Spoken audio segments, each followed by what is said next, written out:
시청자 여러분 안녕하십니까? 문재인 대통령이 청와대에서 일자리 창출을 주제로 제2차 민선 7기 시도지사 간담회를 개최합니다. 이 자리에서는 17개 시도의 광역단체장이 참석을 해서 각 지역의 일자리 구상을 발표합니다. 함께 보시겠습니다. 예, 반갑습니다. 완전히 새로운 경남을 만들어가고 있는 경남도지사 김경수입니다. 경남의 일자리 여건이 다른 지역에 비해서 좀 어렵다고 하는 건 조선업, 그리고 자동차, 기계, 이 제조업이 경남의 핵심적인 경제 주요한 부분을 차지하는데 이 제조업의 핵심 산업들이 어려워지고 있으면서 계속 나빠지고 있는 그런 상황입니다.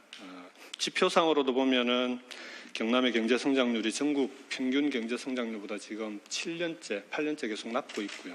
제조업은 특히 더 낮은 상태입니다. 단적으로 보여주는 게 보면은 오른쪽 위에 취업자 비중 중에 제조업은 2015년에 비해서 약 3% 가까이 취업자 비중이 낮아져서 24%가 됐는데 자영업자는 거의 33.9%로 전국 평균에 비해서 약 8% 가까이 높은 그런 상황입니다. 제조업에서 빠져나온 사람들이 자영업으로 계속 빠져나가고 있는 그런 상황입니다. 다음 페이지죠. 이런 경남의 상황에서 경남은 경남 경제를 활성화시키기 위한 3가지 전략을, 첫 번째는 이 제조업을 살리지 않으면 답이 없다라고 해서 제조업 혁신을 최우선적으로 추진해 나가고 있습니다. 그 중에서도 스마트 공장을 통한 제조업, 중소제조업의 혁신, 그리고 스마트 공장을 묶은 스마트 산단, 그리고 스마트 시티, 그리고 농업 분야는 스마트 팜, 수산업에 가면 스마트 양식도 지금 진행을 하고 있습니다. 그리고 전체적으로 이런 스마트 산업들을 경남에 앞서 있는 제조업을 활용한 스마트 산업, 스마트 부품 산업까지도 경남 제조업 혁신을 통해서 활성화시켜 나가자라고 하는 것이 경남 경제 혁신의 첫 번째 전략입니다.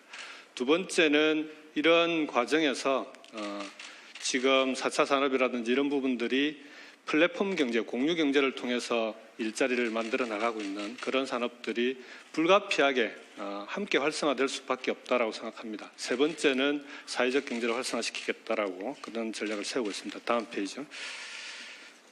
근데 문제는 다른 전략들이나 여러 가지 일자리 여건을 개선하기 위한 정책들은 진행을 하는데 제조업 혁신에서 왜 스마트 공장이어야 하는가에 대해서 좀 오늘 말씀을 좀 드리고 싶습니다.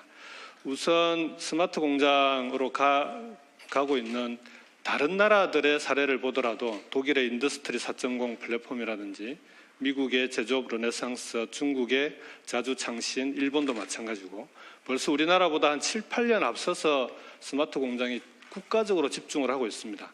스마트 공장을 그동안 우리나라도 산자부와 중기부 중심으로 스마트 공장을 지원을 해왔는데 지원했던 스마트 공장들의 통계를 내보니까요. 우선은 불량률이 대폭 줄어듭니다. 그렇게 해서 전체적으로 경쟁력과 생산성이 올라가고 당연히 원가 경쟁력이 생기니까 매출액이 올라갑니다. 근데 이제 스마트 공장을 추진하면서 제일 걱정을 했던 게 이게 설비도 자동화되고 로봇 산업이 당연히 산업용 로봇이 투입되고 하면은 고용 문제는 어떻게 되냐, 고용이 주는 거 아니냐라는 걱정을 했는데 중기부에서 조사한 2016년까지 스마트 공장으로 바뀐 업체들 2,800개 조사를 해보면 그중에 잘 된 데도 있고 못 된 데도 있는데 전체적으로 고용은 2.2명이 느는 걸로 나왔습니다. 다음 페이지죠.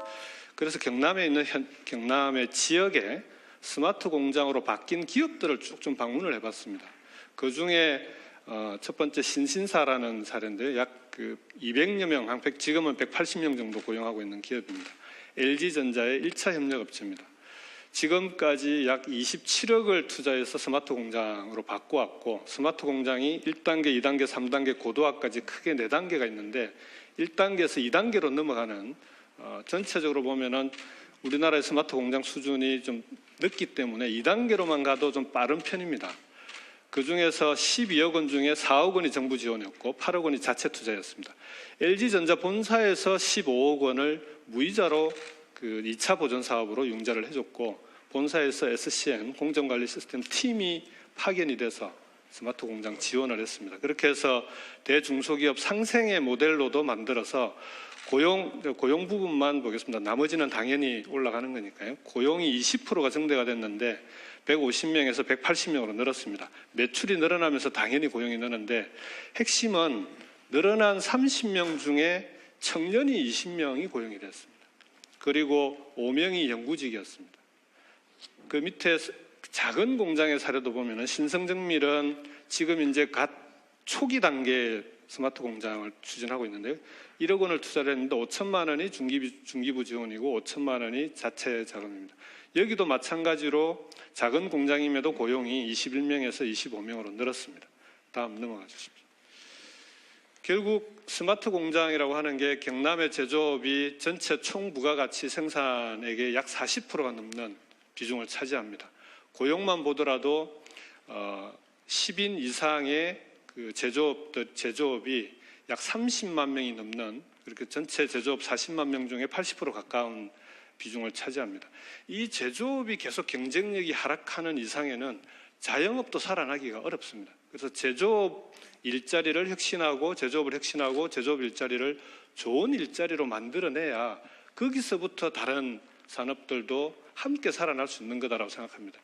근데 이렇게 이제 제조업 혁신을 추진해 나가려고 보니까 제일 애로사항이 조선 자동차가 지금은 어려운 상황입니다. 그러니까 민간 금융기관에서 조선 자동차 부품업체다라고 하면은 자금 지원을 문을 닫아버립니다. 오히려 거꾸로 나갔던 대출도 회수하는 그런 상황이라 그렇다면 정책 금융이 꼭 필요한데 예를 들어 전체 100을 투자를 해야 되면 자체 자금이 약 한 20-30%, 그다음에 정부 지원이 일부 들어가고 그리고 대기업 본사나 대중소기업 상생 차원에서의 지원이 있으면 나머지 자금은 정책 금융으로 지원이 필요한데 지역의 특성에 맞는 정책 금융 지원이 꼭 필요합니다. 그래서 독일 같은 경우에는 KfW라고 독일 우리의 산업은행에 해당하는 독일 재건은행이 그 정부에도 있지만 주 정부 단위로도 존재를 합니다. 그래서 장기적으로는 최소한 권역별로 이런 지역 정책 금융기관이 필요하지 않겠냐. 그리고 지금은